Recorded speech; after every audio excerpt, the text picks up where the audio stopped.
एक बड़ा ही धार्मिक राजा है, धर्मी राजा है। उसका नेम है कि हर रोज 100 ब्राह्मणों को भोजन कराकर फिर खुद भोजन करता है। ध्यान देना, एक बड़ा ही धर्मी राजा है। उसका नेम है हर रोज 100 ब्राह्मणों को भोजन कराकर फिर स्वयं भोजन करता है। एक दिन जब ब्राह्मणों के लिए भोजन तैयार किया जा रहा था तो ऊपर से एक पक्षी गुजरा जिसके पंजों में एक जहरीला सांप फंसा हुआ था, मरा हुआ जहरीला सांप। वह उस पक्षी के पंजों में से छूट गया और जिस कढ़ाई में भोजन तैयार हो रहा था उसमें गिर गया। साथ संगत जी, भोजन तैयार हो गया, ब्राह्मणों को परोसा गया। भोजन खाकर सारे के सारे 100 ब्राह्मण मर गए। अब हाहाकार मच गए। ध्यान देना साथ संगत जी, गुरु साहब जी में किस बात की मनाही की गई है शक्ति से, मैं उसी पे आ रहा हूँ। 100 के 100 ब्राह्मण मर गए। अब नीचे हाहाकार मच गई। अभी हाहाकार मच गई तो ऊपर देवलोक में भी हाहाकार मच गई। धर्मराज ने सबको बुला लिया, चित्रगुप्त सब आकर बैठ गए। अब ये विचार हो रही है कि ये पाप किससे हुआ है, इसका दोषी कौन है। एक ब्राह्मण की हत्या का पाप भी ब्रह्म हत्या गिना जाता है। 100 ब्राह्मणों की हत्या हो गई, इसका दोषी कौन है। इतना बड़ा पाप किसके सर पर डाला जाए।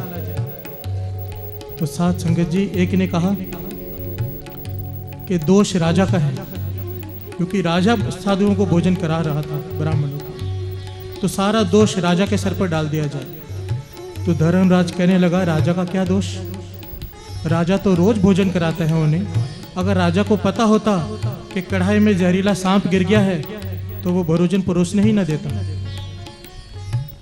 तो दूसरे ने कहा, बात तो सही है, तो सारा दोष सांप पर डाल दो कि दोष सांप का है, वो कढ़ाई में गिरा क्यों।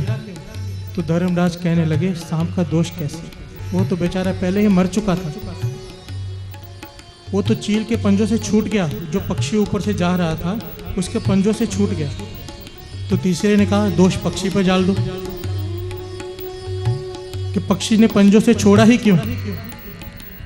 तो धर्मराज कहने लगे, पक्षी तो बेचारा भूखा रह गया, उसका भोजन था सांप, उससे अनजाने में छूट गया, उसने जानबूझकर कढ़ाई में सांप नहीं डाला।